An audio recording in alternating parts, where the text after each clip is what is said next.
Welcome back.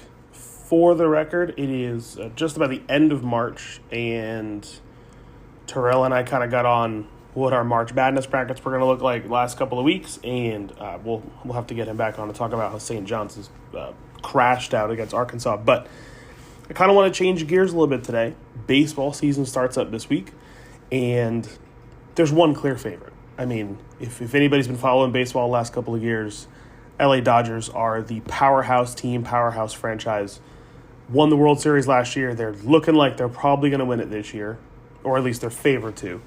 But the question that I kind of want to talk about is, are the Dodgers just the new Yankees, right?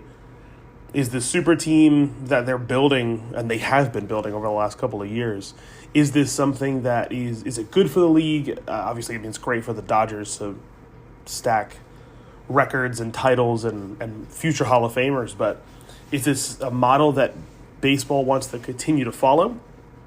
I mean, super teams they pop up every sport from time to time. If you're a fan, then that's something that you're excited about. You are looking forward to pummeling other teams and dominating for a season or a few, but the rest of the league doesn't feel like that, right? If you're not a Dodgers fan, or you're not a fan of one of these other teams that could potentially put up a fight, is this even exciting to you? Or do you just kind of have an idea of who's going to win it?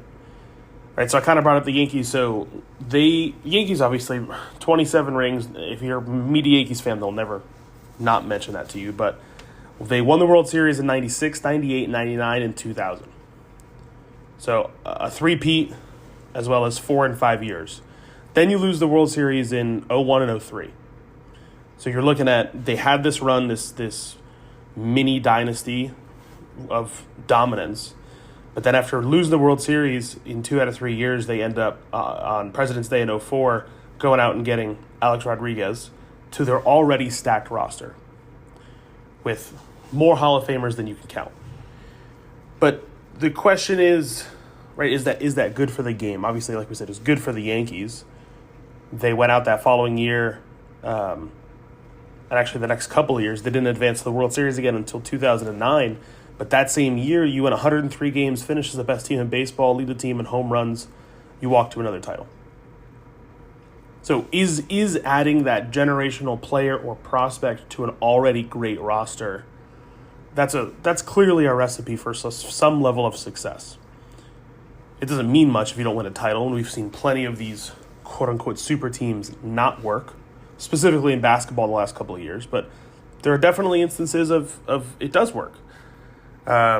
New England Patriots, right? You have Tom Brady, you have this coach and owner and quarterback that are doing special things with this team over the last 20 years, and in 2007 you go out and you add Hall of Famer Randy Moss, right, to an already good team that had won how many Super Bowls in the last 7 years. As far as kind of what other sports look like, soccer has had it. I would say less so, but Real Madrid are kind of the more famous example, right? They even dubbed themselves the Galacticos, where the president Florentino Perez, he wanted to bring all of the best players in the world to his club and make it this global brand, make it this, it's bigger than just the individual superstars you have, or it's bigger than just the league you play in, right? You want to be this brand where that jersey is the most recognizable jersey in the world. Doesn't matter who it is. So you assemble, or they kind of had two different eras of it. From 2000 to 06, you get Zinedine Zidane, you get Ronaldo, you get David Beckham, who were these larger-than-life superstars, very marketable players who had done things in their own right with their own teams. Then you go to represent Real Madrid, and it's like, oh, they got this. They got the Beatles together. They have all of these superstars in their own right who can now do something very special. And, I mean, it worked. Not as well as the second time around, right? So from 2009 to 2018, they end up bringing in Cristiano Ronaldo, Kaká, and Gareth Bale, I mean, among other players. But they had no problem spending any amount of money to bring these guys in and said, hey, here is this project that we are building. We want to make this last the test of time. And I would say that second run from 2009 to 2018 was really the more successful as far as this European and continental and even global success, where you're winning domestic titles in Spain, but you're also winning Champions Leagues. I mean, they were constantly a threat in Europe, and then you go on to the Club World Cup and you pick up a couple titles there. So much so that, again, most recognizable jersey or most recognizable brand, that's what they were striving for. But it worked. And I mean, if you were to look back, I would say that was the most recent quote-unquote super team in soccer. Basketball's had a few. That name gets thrown around a lot because basketball, a lot of the guys are friends, or when they have an all-star break or they go off to the Olympics, they're talking about, hey, where do we want to go? Can we team up? What does your contract look like? When's the right time for us who maybe we've been playing together since AAU or we were on the same college team, right? The Knicks are a good example. I don't know if I'd call them a super team, but you got all these guys who played at Villanova together who are clearly still friends and had this chemistry. And an opportunity arose for them to all go to the same spot. Now, it happened to be New York, but that could be anywhere. And now they're having a great time. But if you look at I would say the super successful versions of this, that would be the Miami Heat in 2010 and Golden State Warriors in 2016. So the Heat in 2010, you drafted Dwayne Wade and already won a title in 2006 with him. But when you were trying to build what that could look like, maybe adding Eric Spoelstra as a head coach and then looking at sustainability over a couple years, you end up snagging LeBron James, right? The first time he leaves Cleveland, and it's the decision, and it's this big deal. And you also can add Chris Bosh, who was a great big man in the league too. And it was, I mean, if you remember what that was like, that press conference was electric. You had everybody in not just basketball, but I would say the sports world talking about this is going to be the best team ever. I mean, even in their introductory press conference, they were talking about how many titles they were going to win, and everybody kind of shrugged their shoulders. I'm like, yeah, probably. You're looking at 3 of the top 10 players. I mean, LeBron was probably top 2 or 3 at that point. I think Dwayne Wade is probably top 5 at that point. Chris Bosh closer to 10 or 11 in that moment in the league. Oh my gosh, we need to be the best team in the league. We have all these superstar players. We're just going to go out and dominate everybody. And I don't think they achieved the level of success they had planned on, but they did. I mean, they won 2 titles in 4 years, as well as losing that first year in the finals. And that's still the most recent title that Miami's had, even though they have been back to the finals twice with Jimmy Butler. But that was I think the blueprint for teams to say, hey, if we're going to get these superstars together, we can try to project out what that success is going to look like. Can we win 2 titles in 4 years? Because I think that even though they were hoping for more, bringing 2 championships to Miami, that's success. Looking at the kind of fear that they struck into these other teams, that's success. Even if it does crumble faster than they were anticipating. Maybe they were hoping for those guys to be able to play together for 7, 8, 9 years. And then you're looking at maybe we can add a 3rd title. Maybe we can go on a run where we're back-to-back or 3 in a row. But you kind of got to take them where they happen because, like we said, it doesn't happen everywhere.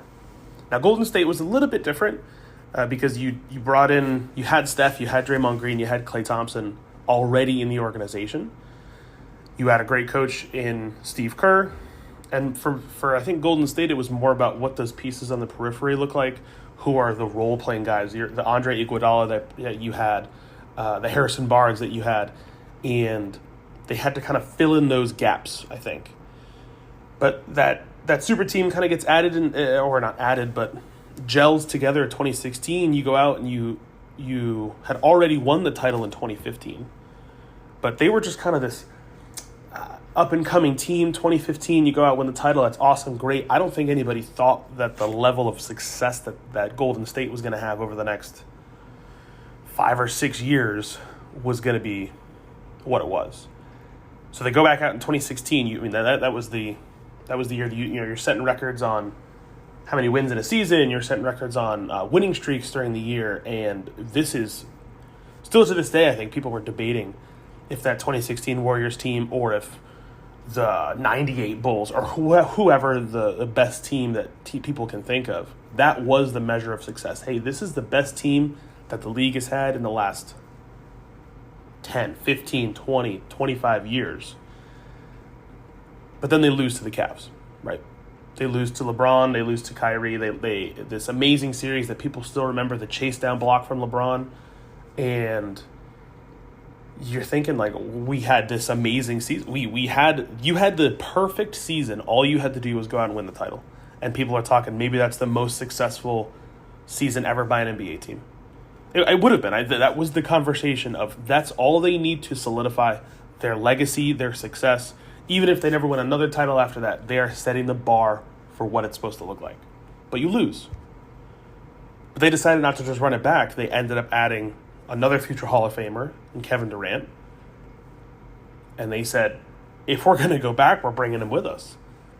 So instead of these kind of the Andre Iguodala's or the Harrison Barnes, who were, like we said, these periphery players, you end up adding a Kevin Durant, and instead of that big three, becomes a big four. And that was the best lineup, I think, that most people had seen in years. That team struck fear into opposing NBA teams. You knew if you were going up against the Warriors, it was not a matter of win or loss. It was, can we keep it close? It was like, can we not get blown out tonight? Now, yes, they didn't set the regular season record or a lot of the other records that they were setting, but you go on to win back-to-back championships in 2017, 2018. And I think at that point it was same thing like Miami. Can we do this for another 5 or 6 years? Can we stack 3 in a row? Can we stack 4 in 5 years, right? Whatever that number might be. But as things would have it, there was a little bit of dissension in the ranks. Durant ends up leaving, and that super team kind of falls apart. Yes, the Warriors did go on to add one a couple years ago without Durant, but I think as for what that version of that team looked like, that was it. That was done. So that brings us to baseball, right? Baseball season, like we said, talking about. Yankees were kind of the blueprint for how teams are going to do it. But I think we're in an era right now of what a super team is and looks like. I think the Dodgers, who, yes, won the title last year, who are already stacked from head to toe with all-stars, with Cy Young winners, with huge future Hall of Famers, with MVPs. Now that you looked at who they added, right? You bring in 2-time Cy Young winner Blake Snell on a multi-year contract. You bring in all-stars Kirby Yates, Michael Conforto, even though his was a couple years ago, and Tanner Scott. And then they somehow, in quotes, bring in Japanese phenom Roki Sasaki, which everybody wanted. And then you look at, they also were able to bring back some key players like Kike and Teoscar Hernandez. So this team of Mookie Betts, Freddie Freeman, Clayton Kershaw, and Shohei Ohtani, who already are used to winning 100-plus games. Now they're just deepening that roster. So the Cubs and Dodgers started their season off last week in Japan. But opening day for everybody else is Thursday. I think you're at a place right now where the Dodgers could probably break every record, break the wins or home runs or runs scored or whatever. And I don't think anybody would be surprised. I think it's kind of, like we said, the shoulder shrug of, well, they're the LA Dodgers. They're a juggernaut. They're a team that you don't want to face. You don't want to have to go to LA. You don't want to have to see them in the playoffs. You don't want to have to be matched up against them. And everybody else is kind of playing catch-up right now. ESPN did their preseason rankings or predictions, and over half of their baseball writers think that the Dodgers are going to win the World Series again. So much so that the question that they were posing to readers was, if you had to pick for this coming year, are you picking the Dodgers or are you picking the rest of the league to who's going to win? There's no clear second place. There's no, it might be the Dodgers, but it might be blank. No, we're just going to group them all together. Would you take the other 29 teams or are you taking the Dodgers? I think for this team not to win something, I think it would have to be, something serious would have to happen to really derail this team from, like we said, breaking those records, winning another title. Now, with that being said, I think baseball's a little finicky, right? 6-month season, 162 games. You can't say, I know what's going to happen, right? The Yankees look good. Mets are trying to do something. The Red Sox could bounce back this year. But I don't think that there is a clear second place for who's going to challenge. Now, I think this kind of brings us to that parity we kind of talked about with the Champions League a little bit ago, but is this good for the league? I think so. Marketable superstars, you have a fan base that's energized and excited. You have, especially in a major market like LA, that they show up, they support their team. You know every game's going to be a sellout. You know you're going to draw good TV ratings on their games. But what about the rest of the league? Right, baseball's in this kind of weird space where you have multiple franchises that have a payroll lower than the deal that Juan Soto signed. Payroll for their whole team, the whole franchise. Now, there's no salary cap, right? There's no requirement for how much money they're going to spend.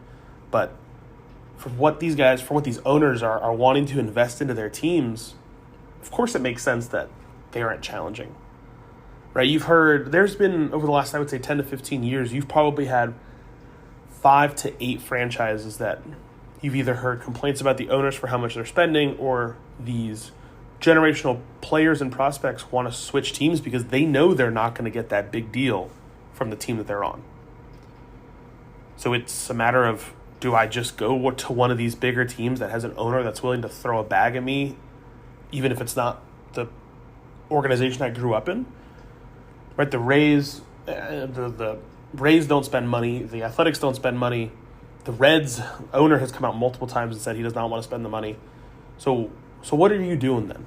If you're not going to keep up with these other owners and other franchises that are willing to go out, get the best players, pay the best players, then what are you competing for? Is it just because you like owning a team? Is it a status thing for you? I think the issue is that you are eventually going to, these guys aren't going to want to play for you. They know if I go somewhere else and I can compete at this same level, I'm getting generational wealth or a great contract for me to be able to set up my future. And instead, you're looking at, instead of Oakland, now they're the Sacramento Athletics, are playing in a minor league baseball stadium this year because they couldn't come out to a deal consensus with the city of Oakland. How is that going to look? So I don't know. I think for the league, I think they're probably saying, hey, this is great for LA. I do think that there's more blemishes than they probably want to admit.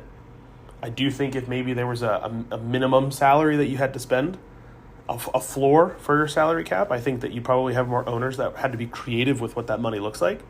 Maybe you have 1 or 2 superstars that are making big money, but even that would be more marketable. Baseball's weird, though. There's enough teams across the country on East Coast, West Coast, Midwest, but you have to find a way to fill seats for 81 home games. And I think that makes it such a unique issue. Like football, 8 or 9 home games, those are going to sell out regardless. Does not matter who's on your team. Doesn't matter who your quarterback is. Football is enough that if I only have 9 home games, I'm probably about buying tickets, even if it's $100 each to go to one. Baseball, you can get in to some places for $9 and go do $1 hot dog nights or whatever their promo is going to be, because they have to bring these people in. But if you want to make that marketable and you want to make it, hey, we are the franchise of this city and we want to have these people come to our game, then you got to give them something on the field too. It can't just be the what's your 7th inning stretch that you're going to be doing for the fans. Give them a product on the field for them to be proud of, for them to want to come and spend their money and come and represent. So I think that baseball's in a weird spot. Dodgers are looking good. I think the teams on the top are looking good. But, again, those are the historically good franchises. Even if you have a couple of years, right? Dodgers were starting to build this super team a couple years ago and ran into issues in the playoffs or towards the end of the regular season and just couldn't put it together. But that didn't dissuade those fans from coming. That didn't dissuade for those players from wanting to play for LA. It just said, hey, maybe this isn't our year. We're missing 1 or 2 pieces. Go out and get Mookie Betts. Go out and get Shohei Ohtani. Now, all of a sudden, now you're looking at this team here. So who's next, right?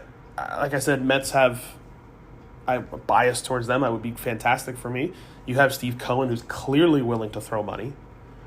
I think that the Astros are looking to rebuild after what they did have, because they also had a special run of making how many ALCS appearances and World Series appearances in that stretch that they had. But I don't know. I don't know who's going to be next. I think the Yankees thought they had it, and then Juan Soto leaves.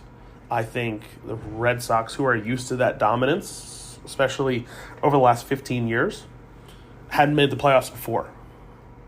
But that's not going to dissuade the people of Boston from coming out and supporting their team. They know that they're on the right path. They trust what that future looks like. Somebody like Tampa? I don't know. Somebody like Sacramento? I don't know. They're going to have to figure it out. But I'm excited for baseball season. I like I said, in a 6-month season, 162 games, there is enough variance in there that teams can go on a run or surprises can happen. Teams sneak into the playoffs all the time just because you had a hot July or August. And even a week or two doesn't make or break your season. You can go through a slump and all of a sudden you can still win your pennant. So there is this kind of there's this leeway, or there's a little bit of leash that you can get in baseball of, hey, we're going through a rough patch right now, but we know that we can steer the ship because we have the right guys on our team. And I think that's fun. You can look at that and you can say, hey, this game didn't go so well, but we'll turn around, which is what you get with a season that's 6 months long. But we'll see. My Mets start up 3-game series against the Astros, and we'll see from there. I do want to quickly just touch on what this tournament looks like. I don't want to spoil too much. Like I said, we'll have Terrell back on to kind of talk about what our picks look like. But we are looking at some really good Sweet 16 matchups, especially on the women's side. The men's side, there were a few upsets, a few really good games, but what this next weekend of games is going to look like as we whittle down into the Final Four, I think we're looking at some really good matchups. I do still think Florida and Duke are probably the two best men's teams, and it's looking like they're going to end up meeting in the championship, barring something crazy happening.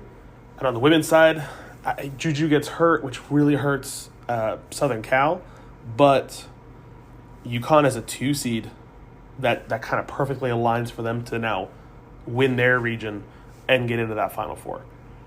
So we'll see some good games coming up. But like I said, we'll have Terrell on next week to kind of talk about what those games are looking like, and we'll recap what went wrong with our bracket that we built. But until then, we'll see you next week.